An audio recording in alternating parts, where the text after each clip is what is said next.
many, like something around 10 real-life problems, and they need to solve as much as they can. Many of them are hard problems, open-ended, computer vision, and everything else. So, for example, we had a problem where, so back then, well, now also, many of us at MCS are crazy about chess, especially the backhouse chess when you play 2-on-2. So one of the problems was that you have an image of the chessboard with the pieces around it, but also you can have other stuff around that table also. And you need to write a program that will find the configuration of that chessboard. We also had games that were last from the beginning of the competition to the end. One of the examples was the battleship. So basically you need to write a bot that moves the battleship. You can fire rockets to destroy the other battleships, and of course you need to write a program to avoid the rockets from the other battleships.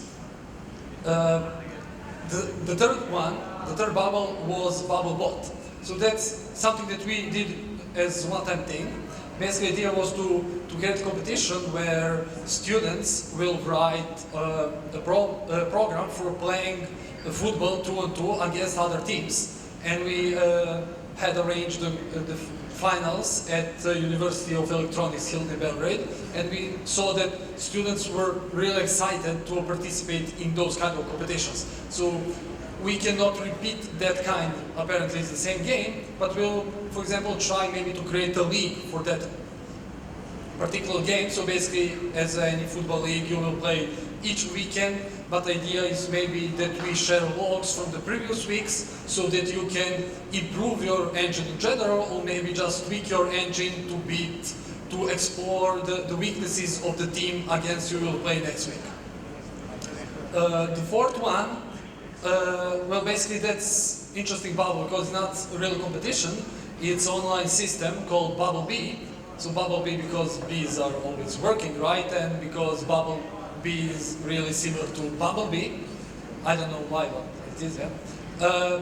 So idea was that we saw that the major problem in our IT community is basically that the folks who are starting to learning, they do not have very good material. So if you're an experienced competitor, you know some of stuff, then you'll have many online judges, many other notes from courses on faculty and everything else that you can learn. But if you're going to start and you want to start basically from scratch, you don't have any materials.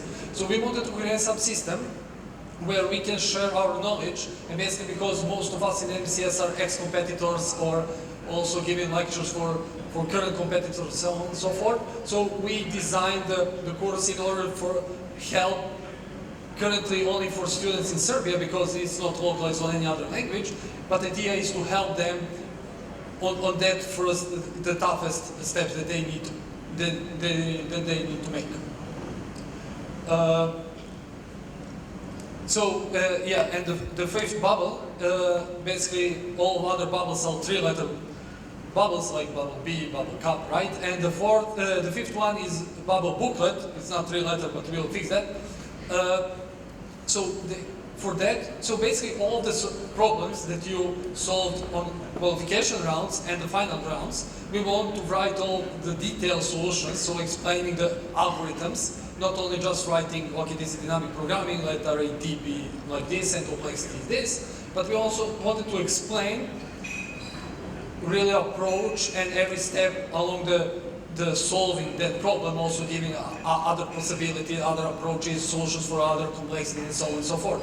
And again, idea is very similar to other bubbles. So we want that everybody else who even not participated in the BubbleCup, that they can really learn from our experience. And also we wanted to include current BubbleCup contestants to that part. So the solutions for the finals are written by a scientific committee, but solutions for the qualification rounds are written by exactly you folks. So, so as Marko mentioned, we really want to give back to the community. So in this effort, not only we are also engaging with you folks to give back. Yeah, so that's currently our Bubble family. But if you have any other suggestions, we are very willing to talk to you after the presentation, but keep in mind that we are considering only three-letter bubbles. Thank you, Andreja.